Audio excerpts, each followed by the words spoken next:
मधुर मधुर नाम सीताराम सीताराम, मधुर मधुर नाम सीताराम सीताराम।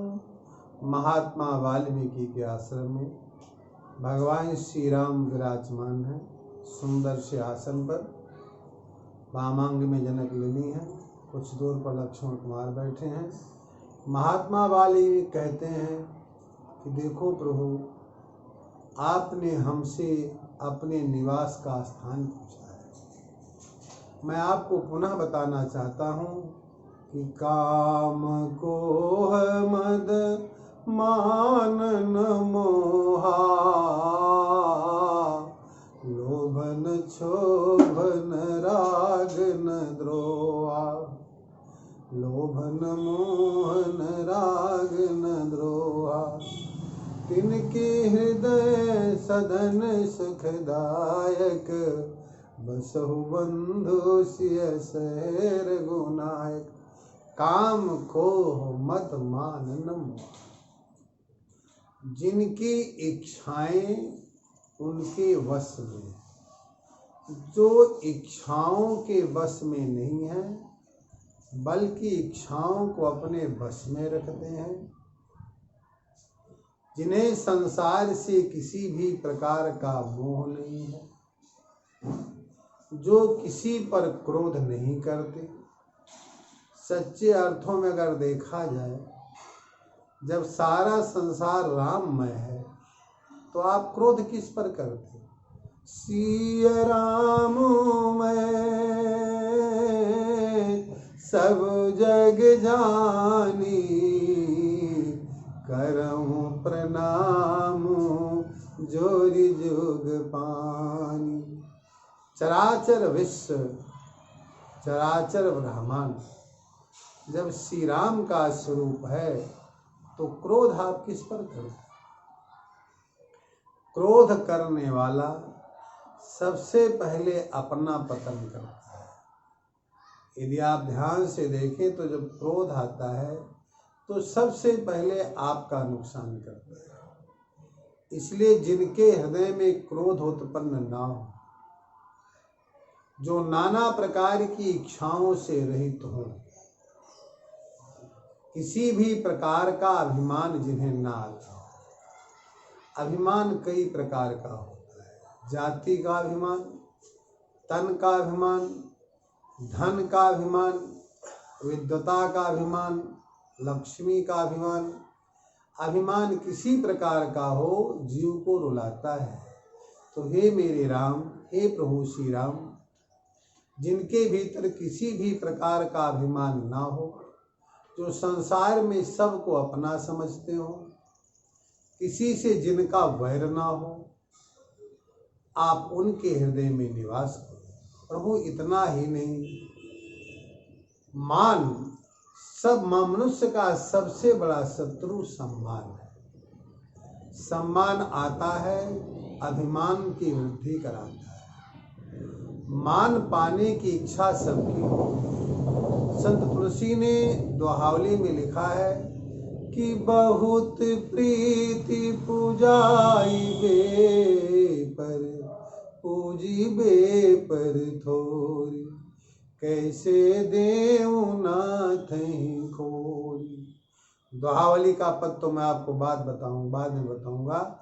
ये विनय पत्रिका का पद है, जिसमें तुलसी कहता है कि बहुत प्रीति पूजाई बे पर, पूजिबे पर थोरी, कैसे देऊं नाथहीं गोरी। हे प्रभु, चाहता हूँ संपूर्ण संसार मेरी पूजा करे, सभी लोग मुझे सम्मान दें, मैं किसी को सम्मान ना दूं, मैं किसी को पूजित ना करूं। केवल अपने विषय में जो व्यक्ति सोचता रहता है, ऐसे व्यक्ति को हमारे शास्त्रों में अज्ञानी कहा जाता है। मान एक ऐसी मंद विष के समान मानव जीवन में प्रवेश करता है, जो उसके विकास का सबसे बड़ा शत्रु है। तो काम को है मद मानन छोहा, रागन द्रोह न मानन मोहा। किसी से विशेष प्रकार का राग ना हो, प्रेम ना हो। प्रेम यदि हो तो परमात्मा के चरणारविंद हो। जैसे चातक पक्षी गंगा के किनारे निवास करता है, सेमल के वृक्ष पर उसका घोंसला है जो गंगा तट पर वो वृक्ष स्थित है।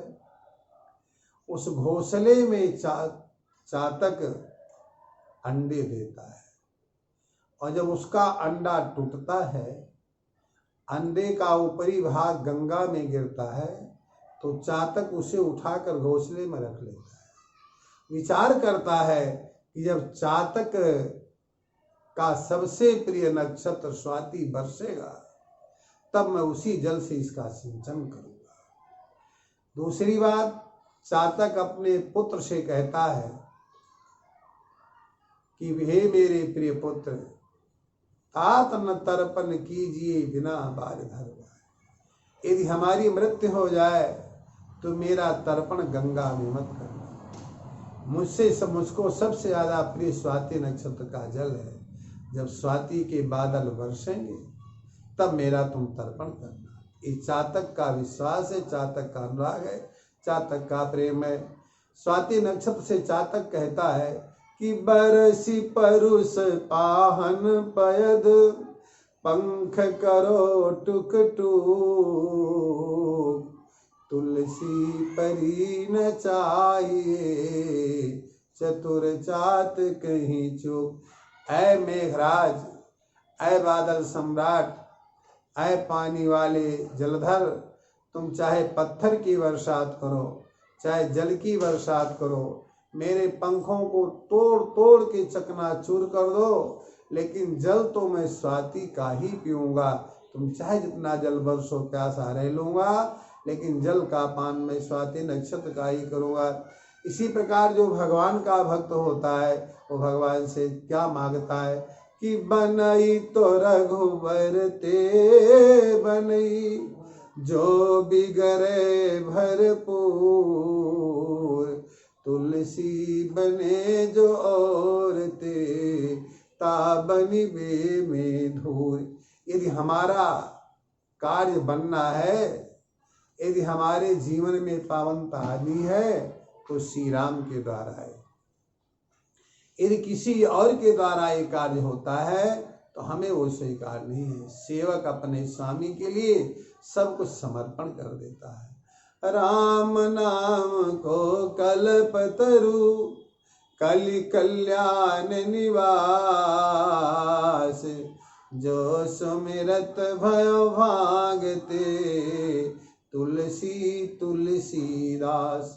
राम नाम को कल्पतरु कलि कल्याण निवास, राम नाम रूपी कल्प वृक्ष के नीचे जो बैठा है, संसार का दुख उसे व्याप्त नहीं होता है। तुलसी कहता है मैं तो भांग का पौधा था, जो सुमिरत भयो भांगते, तुलसी तुलसीदास। जिस राम नाम के स्मरण से मैं तुलसी का पौधा बन गया, तुलसी जैसा पुनीत बन गया, तुलसी बन गया, उस राम नाम की महिमा क्या कहना।